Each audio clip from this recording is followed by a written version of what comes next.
the laws of evolution.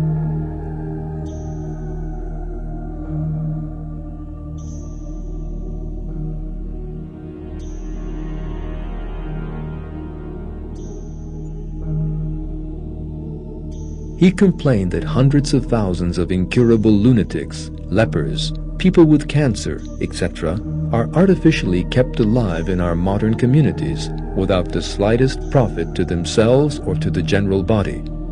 Redemption from evil should be accomplished by a dose of some painless and rapid poison.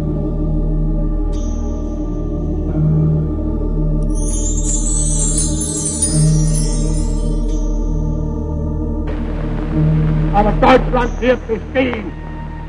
Wir werden sterben, aber Deutschland muss leben, jetzt und immer. These ruthless ideas of Haeckel were taken up by Adolf Hitler's Nazi Germany, and tens of thousands of innocent people were killed on the grounds that they were sick or handicapped, and represented an obstacle to the so-called evolution of the German race.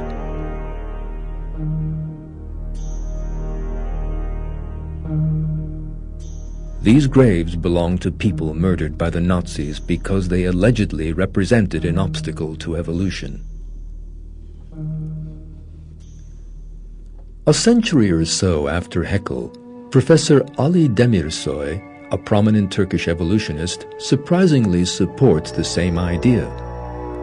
Demirsoy says that evolutionary biologists need to conduct genetic tests on babies in their mother's wombs and kill those which they regard as flawed without allowing them to be born.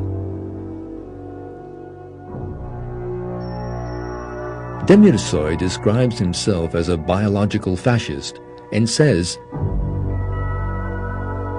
"If you ask me, I'm a biological fascist, and those babies who exhibit such features at the 4th month of pregnancy need to be terminated."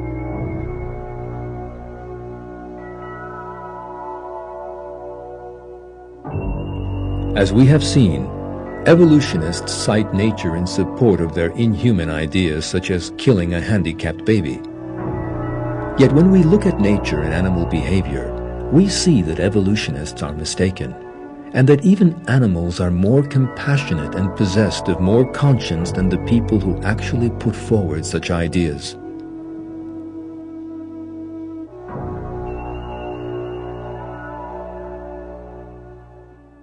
The scenes you are about to witness are an important example of how animals treat the crippled.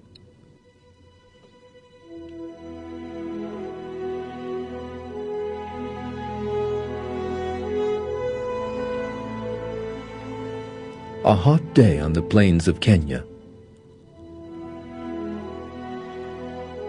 A herd of elephants have set out on one of their day expeditions to find food.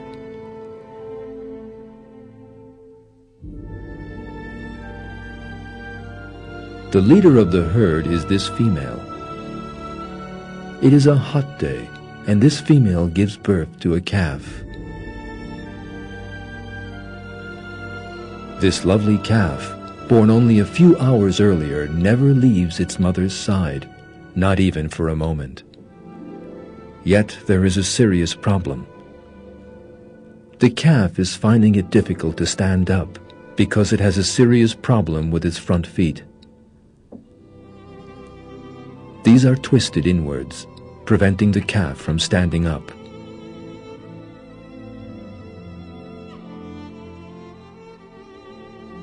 Researchers conducting observations in the area believe that the calf will inevitably die.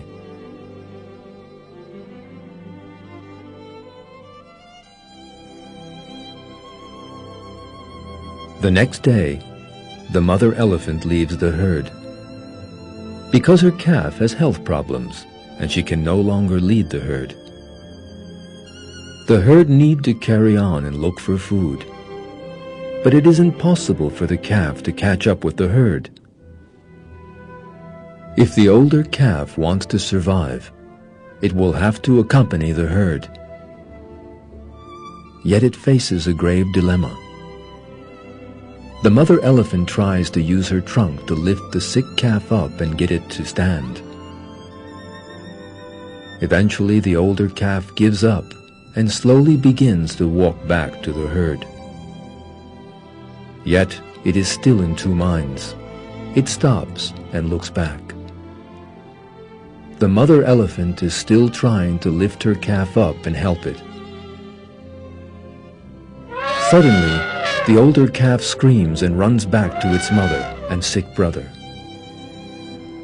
Although it is risking death, never again does it leave its mother's and brother's sides.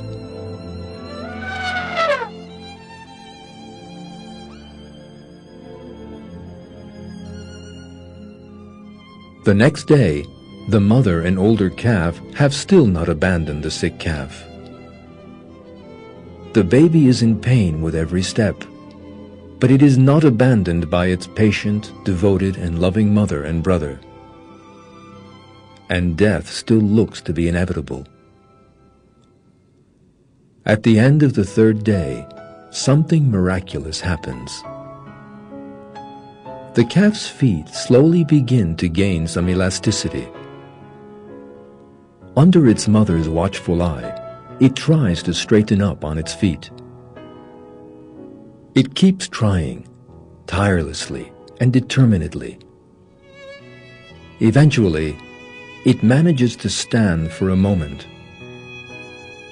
Then it kneels down again before making another attempt.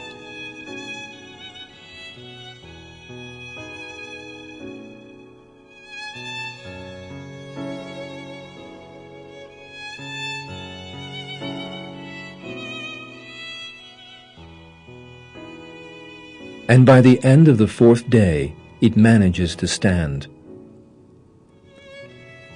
The mother and the other calf's patience, love and devotion have given the young calf the time and support it needed in order to survive.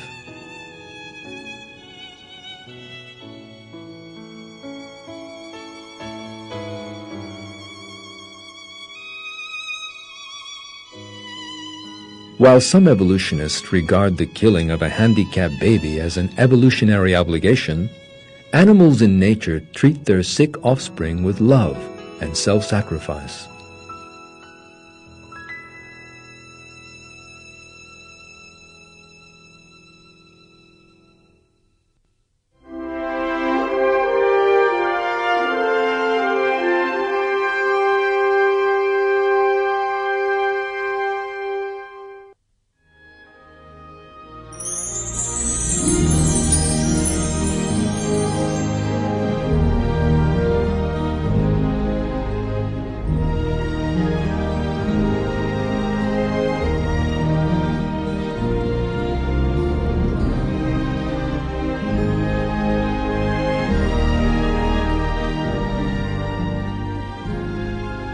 The facts we have seen in this film show that nature does not only consist of struggle and conflict as evolutionists would have us believe. Most living things do not, again as evolutionists claim, behave savagely and selfishly.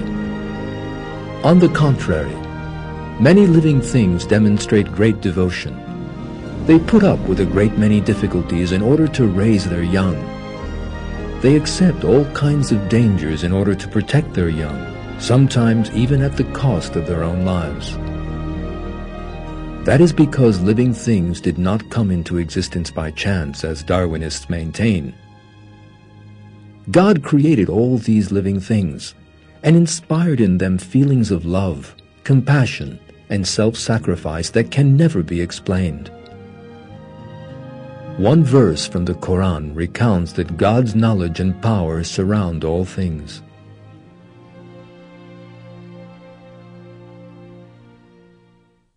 It is God who created the seven heavens and of the earth the same number, the command descending down through all of them, so that you might know that God has power over all things, and that God encompasses all things in His knowledge.